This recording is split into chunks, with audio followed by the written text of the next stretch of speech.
Saudaraku seiman, setiap muslim kalau ditanya apakah anda ingin masuk ke dalam surga, maka dia akan mengatakan iya. Surga sebuah tempat yang diimpikan oleh setiap orang yang beriman. Tempat yang abadi, tempat yang sangat luas, sangat besar.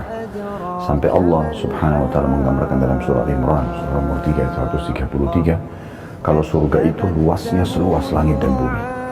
A'udzu billahi minasyaitonir rajim. Bismillahirrahmanirrahim. Wasari'u ila maghfiratin rabbikum wa jannatin 'arduha as-samawati wal ardu uiddat lil muttaqin.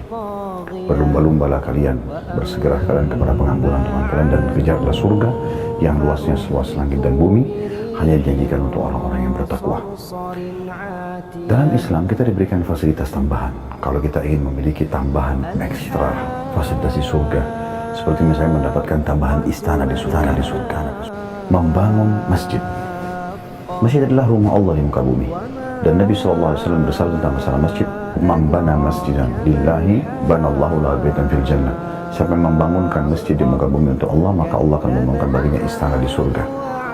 Mudah sekali saudaraku seiman, membangun rumah Allah di muka bumi. Mudah sekali. Anda tidak perlu memikirkan kalau Anda harus membangun dengan sekian miliar rupiah. Mungkin memang sekian miliar rupiah kalau kita ingin membangun masjid yang besar sesuai dengan kapasitas dan kemampuan. Tetapi ada sebuah hadis Nabi SAW yang berbunyi, siapa yang membangun rumah Allah di muka bumi, masjid sebesar sarang burung, maka Allah akan membangunkan baginya istana di surga. 1.000 rupiah pun bila masjid sedang dibangun, Anda menyumbang, maka cukup Anda mendapatkan istana di surga. Manfaat yang Anda dapatkan kalau Anda membangun masjid di muka bumi adalah, pertama, Anda mendapatkan istana di surga. Yang kedua, Anda akan memanen pahala setiap orang yang sholat di situ. Bayangkan misalnya hadis Nabi SAW yang berbunyi, siapa yang memanggil atau mengajak seseorang pada kebaikan, maka dia akan mendapatkan pahala pelaku kebaikan tersebut tanpa dikurangi sedikit pun dari pahala si pelaku tadi. Misal, saya mengajak teman saya untuk sholat di masjid, maka saya dapat pahala saya misalnya 10 pahala. Saya mendapatkan 10 pahala, teman saya pun akan mendapatkan 10 pahala. Tapi karena saya mengajaknya, maka saya akan diberikan 10 pahala yang sama dengan nilai teman saya mendapatkan 20 pahala. Begitu pula seterusnya.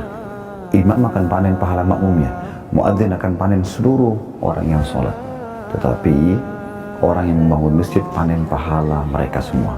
Dan bukan hanya di satu waktu sholat, tapi dia akan panen di setiap sholat selama masjid itu ada.